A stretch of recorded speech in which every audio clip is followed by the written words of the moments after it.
दुनिया का सबसे बड़ा सीरियल किलर शायद कभी पकड़ा ही नहीं जाता अगर उसे कंप्यूटर चलाना आता। सोचिए, एक ऐसा शख्स जो सीरियल किलिंग कर रहा हो, अपने ही शिकार का दोस्त भी हो, शहर का जाना माना नाम भी हो और ऊपर से डॉक्टर भी। ये हैरान कर देने वाली कहानी है डॉक्टर हेरोल्ड शिपमैन की, जिसने अपने क्लिनिक को लोगों की जान बचाने के लिए नहीं बल्कि जान लेने के लिए इस्तेमाल किया।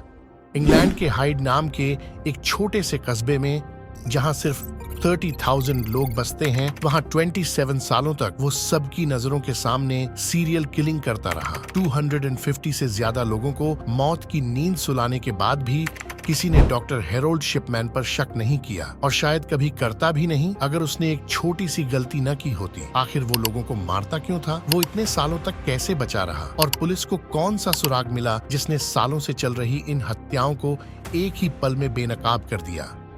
जेम प्लस टीवी की इस वीडियो में एक बार फिर से खुशामदीद नजरीन। डॉक्टर हेरोल्ड शिपमैन इंग्लैंड में मैनचेस्टर के करीब हाइड नाम के एक छोटे से कस्बे में अपना क्लिनिक चलाया करता था। इस कस्बे की कुल आबादी करीब 30,000 थी, जिनमें से 3,000 लोग डॉक्टर शिपमैन के मरीज थे। डॉक्टर शिपमैन उन मरीजों को निशाना बनाता था जो अकेले रहते थे और ज्यादातर बुजुर्ग होते थे, जिनकी मौत पर किसी को शक भी ना हो। वह अपने मरीजों को खास तौर पर ज्यादा समय देता, वो भी उनके घर जाकर। वो उनकी बातें सुनता और उन्हें ये एहसास दिलाता कि भले ही वो अकेले हैं, मगर डॉक्टर शिपमैन उनकी हर बात सुनने और समझने के लिए मौजूद है। यहाँ तक कि कुछ लोगों ने उस पर इतना भरोसा कर लिया था कि उन्होंने अपने घर की चाबियां तक उसे दे रखी थीं। इसी व्यवहार की वजह से वो हाइड में बेहद मशहूर हो चुका था। लोग उसे एक नेक इंसान मानते थे जो सिर्फ बातों से बुजुर्गों का इलाज कर देता था।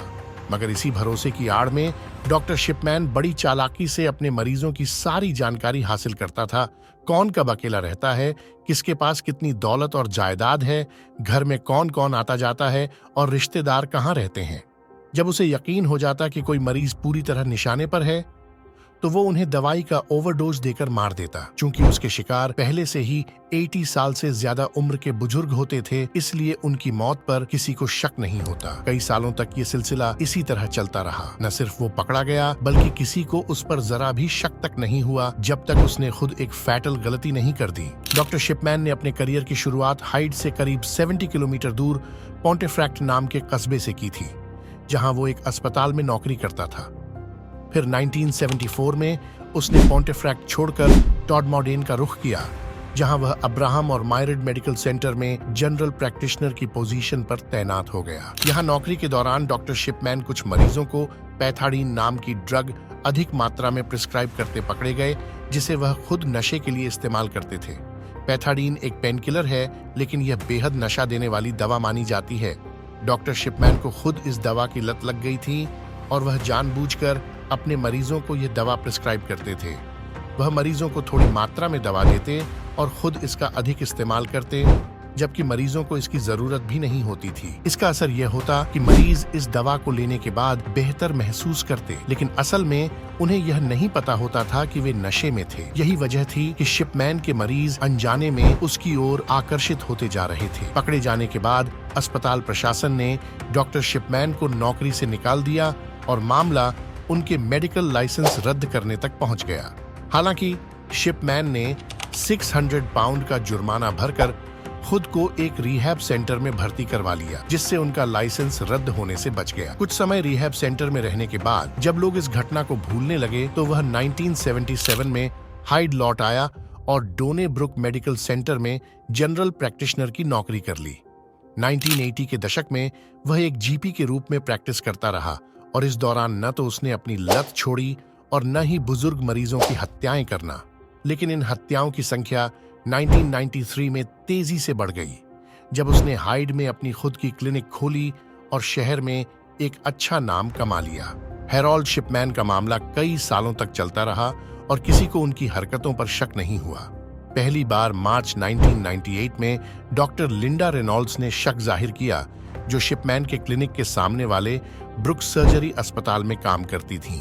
उन्होंने देखा कि पिछले 3 महीनों में शिपमैन के क्लिनिक में 16 मरीजों की मौत हुई थी, जबकि ब्रुक सर्जरी, जहां मरीजों की संख्या 3 गुना अधिक थी, में केवल 14 मौतें हुई थीं। ये शक तब और बढ़ गया जब पता चला कि शिपमैन के 16 में से सभी मरीजों को मरने के बाद दफनाने के बजाय जला दिया गया था। ईसाई धर्म में आम तौर पर मृतकों को दफनाया जाता है, जबकि जलाने का फैसला बहुत कम लोग लेते हैं। डॉक्टर लिंडा ने इस संदिग्ध स्थिति की रिपोर्ट मैनचेस्टर के कोरोनर को दी। उन्होंने बताया कि शिपमैन के मरीजों की मौत का पैटर्न अजीब था। अधिकतर मरीज बुजुर्ग महिलाएं थीं जो अपने घरों में मृत पाई गईं। अजीब बात यह थी कि ये मौतें अधिकतर कुर्सी पर बैठे बैठे होती थीं, जबकि आमतौर पर बीमारी के कारण मौतें बिस्तर पर होती हैं। दूसरी बात, शिपमैन ही अक्सर मौत के वक्त मरीजों के घर मौजूद होते थे। इस रिपोर्ट के आधार पर पुलिस ने जांच शुरू की, लेकिन ठोस सबूतों के अभाव में मामला बंद कर दिया गया। शिपमैन अपने मारे गए मरीजों का फॉर्म बी खुद साइन करते थे, जिसमें मौत का कारण लिखा जाता है। फॉर्म सी, जिसे किसी अन्य डॉक्टर को साइन करना होता था, वह भी शिपमैन के दोस्तों या परिचितों से साइन करवाया जाता था, जो उन पर शक नहीं करते थे। जांच बंद होने के बाद शिपमैन ने 3 और लोगों की हत्या कर दी, लेकिन उनका आखिरी शिकार 81 वर्षीय कैथलीन ग्रुंडी थीं, जो हाइड की पूर्व मेयर थीं। 24 जून 1998 को उनकी मौत उनके घर में हुई और शिपमैन आखिरी इंसान थे जिन्होंने उन्हें जिंदा देखा था। मौत के बाद शिपमैन ने खुद ही डेथ सर्टिफिकेट साइन किया और मौत का कारण बुढ़ापा लिखा, लेकिन उनकी बेटी एंजेला वुडरफ, जो खुद एक वकील थीं, को शक हुआ।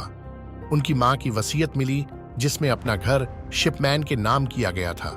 हालांकि शिपमैन उनके पारिवारिक डॉक्टर थे, लेकिन एंजेला को शक इस बात पर हुआ कि उनकी मां के 2 घर थे, लेकिन वसीयत में सिर्फ एक घर का जिक्र था। इस शक के आधार पर एंजेला ने पुलिस को सूचना दी। पुलिस ने फिर से जांच शुरू की और कैथलीन ग्रुंडी का शव कब्र से निकालकर पोस्टमार्टम कराया गया। उनकी बॉडी में डायामॉर्फिन, एक प्रकार का हेरोइन, का घातक स्तर पाया गया। शिपमैन ने दावा किया कि ग्रुंडी नशे की आदी थीं और उन्होंने अपने कंप्यूटर में इसे रिकॉर्ड भी किया था, लेकिन जांच में पता चला कि यह कंप्यूटर एंट्री ग्रुंडी की मौत के बाद की गई थी, जबकि शिपमैन ने तारीख पुरानी डाल दी थी।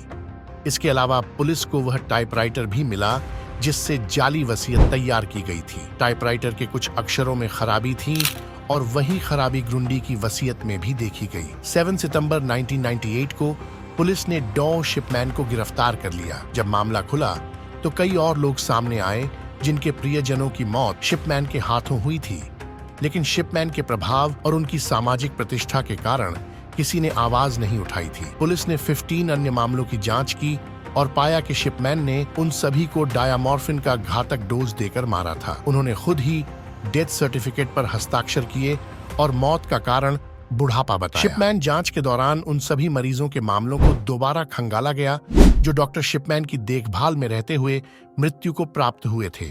जांच दल ने उन सभी दस्तावेजों और मेडिकल रिकॉर्ड्स की गहराई से जांच की जिन्हें शिपमैन ने संभाला था।